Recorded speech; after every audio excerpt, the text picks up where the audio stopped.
அனைவருக்கு வணக்கம். ஐயனார் துணை நியூ பொண்ணு நல்லபடியா பார்த்துட்டு வீட்டுக்கு வருவாங்க. உடனே வந்து "அண்ணி நீங்க மட்டும் இல்லைன்னா கண்டிப்பா இந்த பொண்ணு வீட்டுக்காரங்க இன்னைக்கு அண்ணனுக்கு பொண்ணே குடுத்துருக்க மாட்டாங்க.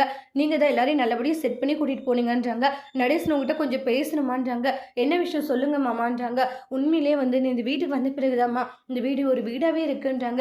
இந்த வீட்ட டோட்டலாவே நீ சேஞ்ச் பண்ணியிருக்க. அது எவ்வளோ பெருமையாவும் சந்தோஷமா இருக்கு. இங்க பாருங்க இந்த வீட்ட எல்லாராலுமே மாத்த முடியும் சரிங்களா? நீங்க தான் மாத்த முடியாதுன்னு நினைச்சிட்டு இருக்கீங்க. நீங்க நினைக்கிற மாரி இல்ல. எல்லாமே ஒரு நாள் இல்ல ஒரு நாள் மாறும் சரிங்களா? கண்டிப்பா வந்து ஷரணுக்கு நல்லபடியா கல்யாணம் நடக்கும். மீதி இருக்கிற 2 பேருக்கும் நல்லபடியா கல்யாணம் நடக்கும். அதனால பெருசா இத பத்தி யோசிக்காதீங்க. இல்ல நான் பார்த்துக்கிறேன்ற மாரி நிலா சொல்றாங்க.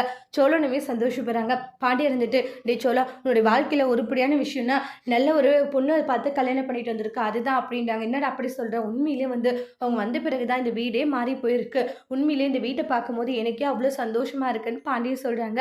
"இனி வந்து எந்த கவலையும் இல்ல. இனி கண்டிப்பா நம்ம வீட்டுக்கு பொண்ணுங்க வருவாங்க அப்படின்ற மாதிரி சொல்லி குடும்பமே ஹாப்பியா இருக்காங்க. அதோட இந்த ப்ரோமோவ முடிச்சிருக்காங்க. Thank you.